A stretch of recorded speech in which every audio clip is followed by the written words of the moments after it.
Bonjour, petite vidéo de nouveau, petite vidéo pour un petit coup de gueule entre guillemets. Hier j'ai fait cours sur le système génital à 89 étudiants, c'était juste merveilleux, moi j'adore. Et puis on a parlé bien sûr du cycle de la femme qui est malheureusement trop peu connu, et la formation sur le système hormonal va arriver incessamment sous peu, je vous tiendrai au courant. Mais l'idée surtout là du coup de gueule, c'est j'ai reçu il y a 3 jours une jeune femme, et j'ai reçu aujourd'hui de nouveau une jeune femme qui sont en parcours qu'on appelle PMA, donc procréation médicalement assistée, où on fait entre guillemets des fécondations in vitro. Donc on met le spermatozoïde dans l'ovule, puis après on vous le met dans le vagin. Et à chaque fois, ces personnes-là, sur le bilan sanguin, on a un désordre hormonal. Un désordre hormonal du type typique de l'infertilité.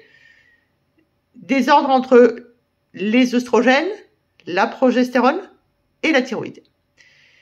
Et ces désordres-là font que vous ne risquez pas de faire un bébé. Eh bien, en France, très peu, trop peu, pas du tout, j'ai même envie de dire, de gynécos, de sages-femmes réfléchissent à ce déséquilibre hormonal et, s'ils ne savent pas faire, envoient chez quelqu'un qui gère le déséquilibre hormonal. Non, on préfère faire des filles, on préfère faire des inséminations, on préfère vous booster, entre guillemets, en vous amenant des hormones non bioidentiques, donc des hormones qui sont chimiques et qui vont encore plus augmenter le déséquilibre hormonal. Il y a des pays en Europe centrale où, lorsqu'il y a un problème de fertilité, lorsqu'il y a une fausse couche, on a l'obligation d'aller voir le fonctionnement de la thyroïde. Eh bien, si on avait fait ça au moins chez les 2 personnes que j'ai vues cette semaine, on ne serait pas dans un parcours de PMA et ces 2 jeunes femmes seraient déjà enceintes.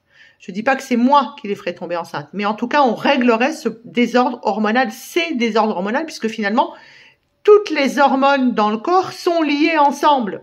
Et si on veut faire un bébé, on a intérêt à être nickel là-dessus. Voilà, c'était mon petit coup de gueule. Quand il y a un problème de fertilité, avec tout ce qui va autour, on a absolument besoin de savoir, de connaître son cycle, d'observer son cycle, d'avoir des bilans sanguins qui sont faits sur les bons jours. Faire un bilan sanguin à J21 pour savoir où est votre taux d'œstrogène, ça ne sert à rien. Faire un bilan à J3 pour connaître la progestérone, ça ne sert à rien. Faire un bilan thyroïdien, si on ne sait pas où on en est du cycle, c'est pareil, ça vous donne aucune indication. Et je vous rappelle que juste la TSH, ça ne sert strictement à rien, puisqu'au contraire du médecin traitant qui m'a envoyé bouler l'autre jour, la TSH, c'est l'hormone qui vient de l'hypophyse, thyréo-stimulating hormone, et qui va stimuler la thyroïde. Ça veut absolument pas dire comment fonctionne ma thyroïde. Que vous en ayez encore une ou pas du tout, d'ailleurs. On a besoin des hormones T4, mais surtout de l'hormone T3, voire de l'iodurée. On a besoin d'iode quand on veut faire un bébé. On a besoin de lumière, etc., etc. Donc, s'il vous plaît, si vous avez un problème de fertilité, avant de foncer en PMA, avant de prendre des injections multiples de boosters d'hormones, avant d'augmenter le dérèglement de vos déjà dérèglements hormonaux, eh bien, pensez à voir quelqu'un qui est formé à l'équilibre hormonal. Et seulement après, peut-être, si c'est nécessaire, et je vous avoue qu'en 15 ans de cabinet, ça n'a jamais été nécessaire après, c'est pas pour mon ego, c'est pour que vous compreniez qu'on peut le faire. Il y a des gens qui appellent ça de la médecine fonctionnelle, de la santé fonctionnelle. Vous appelez ça comme vous voulez. Moi, j'appelle ça de la naturopathie qui connaît le fonctionnement du corps humain et qui est capable de vous aider sur ces dérèglements hormonaux.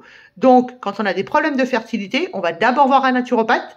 On gère son hygiène de vie avant de se bourrer de médicaments, parce que c'est comme ça que ça s'appelle, qui vont encore plus aggraver votre ou vos problèmes d'équilibre hormonaux. Voilà ce que je voulais vous dire. Petit coup de gueule. C'est énervant de voir des gens qui ont fait tout un parcours, qui ont augmenté leurs problèmes, alors qu'on aurait pu faire beaucoup plus simple avant. À bientôt.